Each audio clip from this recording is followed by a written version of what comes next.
સુરતમાં હત્યા સહિતના બનાવમાં વધારો થઈ રહ્યો છે ત્યારે રાંદેરમાં પત્ની અને બાળકોથી અલગ રહેતા યુવાન મિત્ર સાથે પત્ની અને બાળકોને મળવા આવતા થયેલા ઝઘડામાં પત્ની અને તેના ભાઈ સહિતનાઓએ બંને પર હુમલો કરી નાખ્યો હતો, જેમાં પતિના મિત્રનું ઘટના સ્થળે જ કરુણ મોત નીપજવા પામ્યું હતું. તો બનાવ લઈને રાંદેર પોલીસે ગુનો નોંધી હત્યારાને ઝડપી પાડ્યા હતા. સુરતમાં પારિવારિક ઝઘડામાં પણ હત્યાની ઘટના બની જતી હોવાના કિસ્સાઓ વારંવાર સામે આવી ચૂક્યા છે. ત્યારે ફરી રાંદેરમાં દાંપત્ય જીવનમાં સર્જાયેલા ઝઘડામાં પતિના મિત્રની હત્યા કરી દેવાઈ હતી. વાત એમ છે કે સુરતના રાંદેરના શારદાનગરમાં પતિના મિત્રની હત્યા કરવામાં આવી હતી. પત્ની અને બાળકોથી અલગ રહેતો પતિ પરિવારને મળવા મિત્ર સાથે આવ્યો હતો, ત્યારે પત્ની અને તેના ભાઈઓ સાથે ઘરેલું કંકાસ થયો હતો, જેમાં ઝઘડો થતાં પત્ની અને તેના ભાઈઓએ મળી પતિ અને તેના મિત્ર ઉપર હુમલો કર્યો હતો.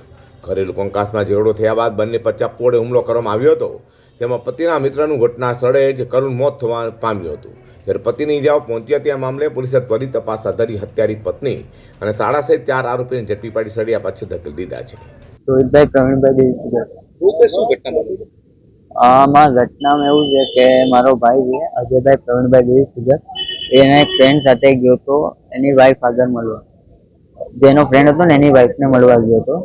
હવે એ ભાઈ બી સાથે હતો. એમના ભાઈની કેવું છે, એમનો ભાઈનો ફ્રેન્ડ હતો ને દિનેશભાઈ રાઠોડ કરીને એનો ફ્રેન્ડ છે.